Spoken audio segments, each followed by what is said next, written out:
नमस्ते दोस्तों, कैसे हैं आप सभी। उम्मीद करती हूँ आप सभी भी बहुत अच्छे होंगे। दोस्तों, आज के वीडियो में 28 अक्टूबर 2023 को चंद्र ग्रहण लगने वाला है। इस विषय में काफ़ी सारी महिलाओं के बहुत ज़्यादा प्रश्न आते हैं कि हमें अपनी देखभाल कैसे करनी चाहिए और ग्रहण लग रहा है तो क्या ये सभी गर्भवती महिलाओं को जो इसमें नियम होते हैं वो मानने चाहिए। किस तरह की कौन सी महिलाएं होती हैं जिनकी प्रेगनेंसी रिस्की होती है और उन्हें नियमों से बच के रहना चाहिए। तो आखिर अगर आप नियम ग्रहण के दौरान नहीं फॉलो करेंगे तो कोई असर उसका बच्चे पर तो नहीं पड़ेगा। क्या ये सारी ही चीज़ें जो सूतक काल होती है या ग्रहण होते हैं उसकी टाइमिंग को लेकर के, या फिर वो कहाँ कहाँ पे इंडिया में दिखाई देगा, क्योंकि इंडिया में ग्रहण लगने वाला है, चंद्र ग्रहण, और ये दिखाई भी देने वाला है, तो इसका असर भी जो है बहुत सारे ज्योतिष शास्त्रों के अनुसार गर्भवती महिलाओं पे पड़ने वाला है। तो आज का ये वीडियो काफ़ी ज़्यादा इंफॉर्मेशन से भरा हुआ है। आप सभी के जितने भी डाउट हैं वो सब कुछ क्लियर हो जाएंगे। अगर आप अपनी प्रेगनेंसी को हेल्दी रखना चाहती हैं तो इस वीडियो को ज़रूर देखिएगा, क्योंकि ग्रहण और सूतक काल में बहुत सारे नियम होते हैं गर्भवती महिलाओं के लिए, और जो कि कई सारे घरों में मानने भी पड़ते हैं। आपके बड़े बुजुर्गों के द्वारा भी आपको समझाया जाता है, लेकिन कई बार ऐसा होता है कि नियम को मानते हुए बाद में कॉम्प्लिकेशन आपकी प्रेगनेंसी में बढ़ जाती है, और ऐसा कोई भी माँ नहीं चाहेगी कि उसके बच्चे को कोई नुकसान हो।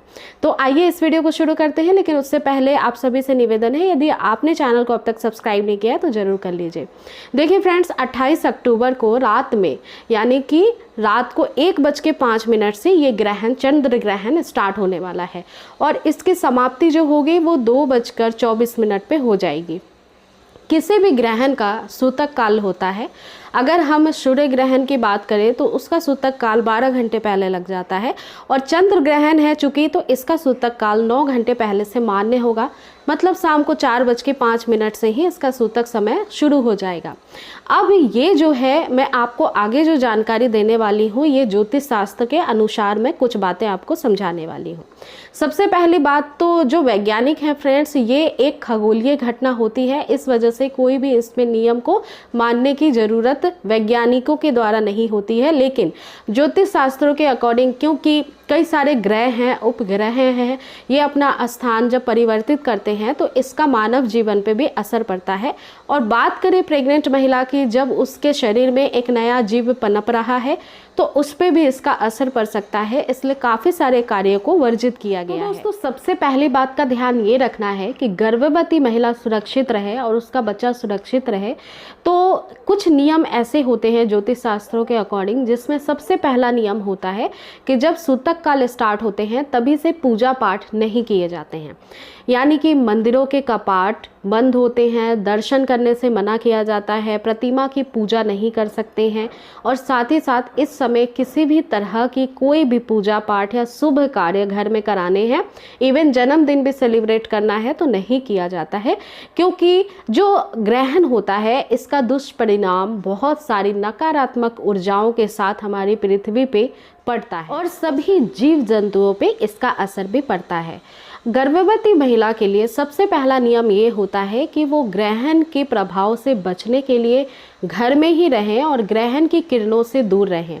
यानी कि अगर आपका वॉशरूम बाहर है, किसी कार्य की वजह से घर से बाहर जाना है तो ग्रहण काल से दूर रहिए। ग्रहण की किरणें आपके गर्भ को या आपको नुकसान पहुंचा सकती हैं, क्योंकि नकारात्मक प्रबल बहुत शक्तियां रहती हैं, इस वजह से कोई दिक्कत ना हो जाए। बड़े बुजुर्गों के द्वारा भी यही समझाया जाता है। दूसरी बात का ध्यान गर्भवती महिला को ये रखना होता है कि किसी भी प्रकार की, अगर आप कटाई कर रहे हैं, मान लीजिए किचन में कुछ काट रहे हैं या फिर कुछ भी बना रहे हैं खाना वगैरह, तो वो नहीं बनाना होता है। और आपको किसी भी प्रकार का सिलाई नहीं करना है, कटाई, बुनाई, ये सारी चीज़ों को आपको वर्जित रहता है, नहीं करना होता है।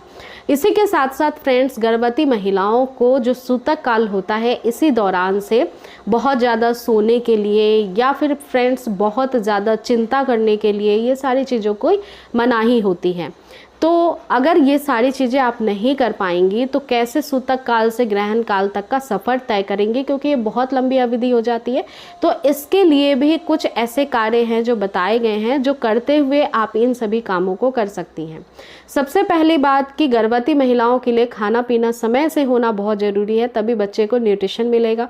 तो इसके लिए जो भी खाना पीना बनाया है आपने, जितना भी आपके घर में खाने पीने की चीज़ बनी हुई है, चाहे वो दूध हो, पानी हो, वो सभी कुछ ग्रहण तभी कर सकती हैं जब उसमें आप तुलसी के पत्ते डाल देती हैं।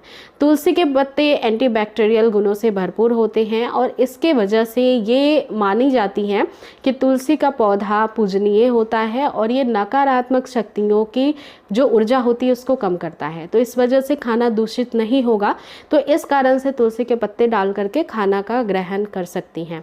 इसके अलावा दोस्तों, वॉशरूम जाना है या नहीं, तो देखिए घर के अंदर वॉशरूम है तो आप जा सकती हैं। इतने देर तक तो वॉशरूम आप रोक कर नहीं रख पाएंगे, तो वो कर सकती हैं। इसके साथ ही फ्रेंड्स कि आपकी सेफ्टी बनी रहे, इसके लिए आपको भजन कीर्तन खुद से ही करनी चाहिए, चाहे तो मोबाइल में लगा लीजिए, टीवी में लगा लीजिए, और इससे आपको एक पॉजिटिव वाइब मिलेगा, पॉजिटिव एनर्जी मिलेगी। तो किसी भी प्रकार का गलत बात आपके मन में घर नहीं करेगा। दोस्तों, ग्रहण के दौरान संबंध बनाना या किसी से वाद विवाद में भी नहीं पड़ना चाहिए, इसके भी बहुत दुष्परिणाम होते हैं। आपके जीवन में दुख आ सकते हैं, सुख कम हो सकते हैं। ये सारी चीज़ें ज्योतिष शास्त्रों के अकॉर्डिंग ही मैं आपको शेयर कर रही हूँ। और इसके अलावा एक नारियल आपको अपने पास रखना चाहिए। ग्रहण में आप आराम कर सकती हैं। इसके अलावा दोस्तों बहुत सारी मान्यताएं भी होती हैं, जैसे कि आपकी जितनी हाइट है उतनी ही हाइट की एक धागे को नाप करके किसी भी किल में आप लटका करके रख दीजिए, उसको मोड़ना नहीं है। इसके अलावा ग्रहण में जो कपड़े आप पहनती हैं वो दान करने पड़ते हैं, तो ग्रहण खत्म होने के बाद कपड़े दान करना, आपको किसी भी गरीब की सहायता करना, आपके ग्रहण काल के खत्म होने के बाद आपको शुद्ध होना, नहाना, आपके भगवान को नहा धोला के पूजा पाठ करना, घर की सफाई करना, गंगा जल का छिड़काव करना चाहिए। ये सारी चीज़ों से नकारात्मक शक्तियों का प्रभाव कम होता है। ये सारी चीज़ें हमारे ज्योतिष शास्त्र में बताई गई है। लेकिन नियम जो भी आपके घर में बड़े बुजुर्ग कहते हैं वो आप फॉलो ज़रूर करें। लेकिन एक चीज़ का ध्यान रखें कि प्रेग्नेंट महिला किस कंडीशन में है, उसकी प्रेगनेंसी अगर रिस्की है, अगर ये सारे नियम को फॉलो करने में उसको दिक्कत होती है, तो वो अपने डॉक्टर के बताए गए ही निर्देशों को मानेंगी। यानी कि अगर उनकी प्रेगनेंसी रिस्की प्रेगनेंसी है तो किसी भी तरह का कोई भी भूल चूक आपको नहीं करना है, क्योंकि मेडिकल साइंस ही आपकी मदद करेगा। अगर आप किसी भी प्रकार की कोई दिक्कत में आ जाती हैं, इमिडिएटली वही आपको हेल्दी रखेंगे। तो आपके डॉक्टर को पता है कि आपके शरीर में क्या वीकनेस है, क्या आपके शरीर में कमजोरी है, और अगर आपको इस तरह के सारे नियम मानने हैं तो आपके प्रेगनेंसी को देखते हुए सुरक्षित रूप से तभी आपको सारे नियमों को मानना है। इसके अलावा ग्रहण कहाँ कहाँ दिखाई देगा, तो आपको यहाँ पे एक चार्ट दिख रहा है। आपके एरिया के अकॉर्डिंग मैंने यहाँ पे जो चार्ट लगाई है उसमें आप रीड कर लीजिए, पढ़ लीजिए। अगर ये सारी ही जगहों पे आप रहते हैं तो ग्रहण का प्रभाव पड़ेगा, वैसे भी भारत में पड़ने वाला है। तो आप अपने दिमाग से निगेटिव थॉट को निकाल दीजिए, पॉजिटिव रहिए और डॉक्टर की गाइडेंस को मानिए, और जितना हो सके उतने ही नियम को माने। क्योंकि ग्रहण में एक बहुत बड़ी विशेषता भी बताई गई है ज्योतिषों के अकॉर्डिंग कि जो गर्भवती महिला होती हैं, बच्चे होते हैं और बुजुर्ग होते हैं, इनके लिए कई बार नियमों का पालन करना माफ़ होता है, क्योंकि ये जो है स्वस्थ की श्रेणी में नहीं आते हैं। तो उम्मीद करती हूँ फ्रेंड्स कि छोटी सी वीडियो आपके लिए काफ़ी हेल्पफुल थी। अगर कोई भी प्रश्न है इस वीडियो से रिलेटेड तो आप मुझे कमेंट करिए। आप इस वीडियो को ज़्यादा से ज़्यादा शेयर और लाइक करना बिल्कुल भी ना भूलें। मिलती हूँ फिर नेक्स्ट वीडियो में। Thank you.